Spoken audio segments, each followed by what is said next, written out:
Hey guys, what's going on? My name is Joe and welcome to another video about Team Fortress 2 trading.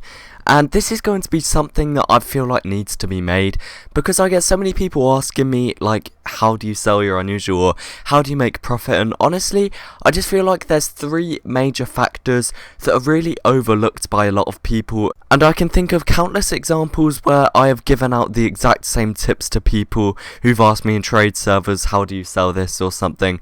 So I just thought I'd make it into a video, and I'm going to be getting someone else in this video being TheVirtualEconomist, a very great Team Fortress 2 trading YouTuber and friend of mine. He has featured on this channel before and I feel like he will have a very valid input.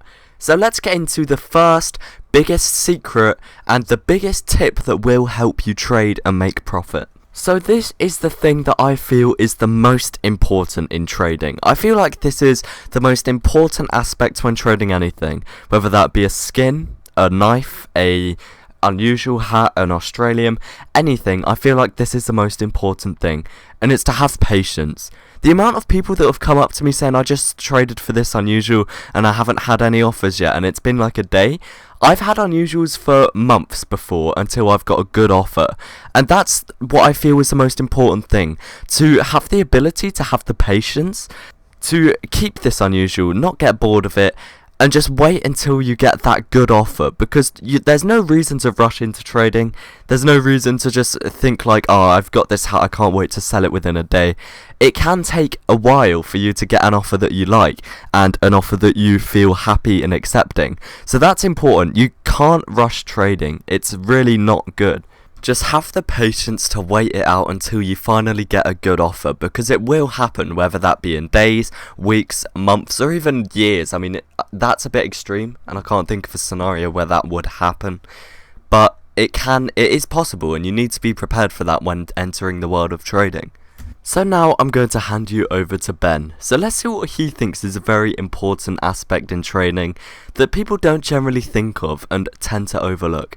Thank you, Joe, for having me on. If I had to give one huge tip or secret to trading, it would be quite simply this: nobody wants your items. While this may sound overly pessimistic, one thing I see a lot of traders do is list their items on the classifieds and then expect to get a ton of offers on them. The thing is, your items probably aren't that bad, but the truth of the matter is there are so many more items out there than people willing to buy them. It's really just a simple supply and demand problem, where even if you list a lot of really good unusuals or really nice taunts, you're probably not going to be able to sell all of them pretty easily on the classifieds. The solution to this is quite simple. You need to be very proactive. By this I mean you need to be going out of your way to try to get trades. This means you need to go onto trade servers, you need to offer your items on other people's outpost trades, you need to add people on backpack.tf with similarly priced items to try and negotiate. In essence, you have to be the one to go to other people rather than expecting them to come to you, because when you just sit there and expect people to come to you, they quite honestly probably are not going to.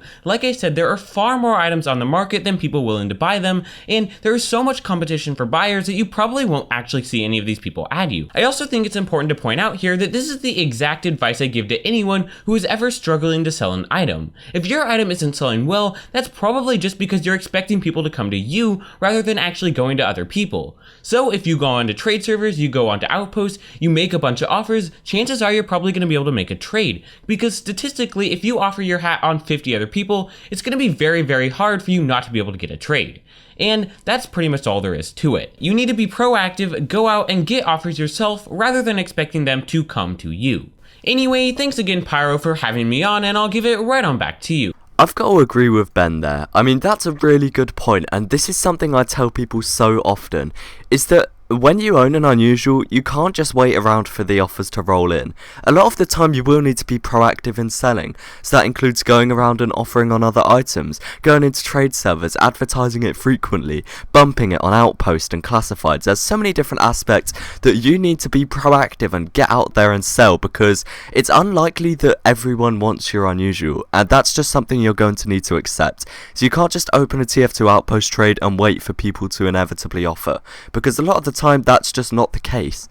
So finally, the third and final secret, the most overlooked thing in trading, and something a lot of people tend to forget, is that any profit is still profit.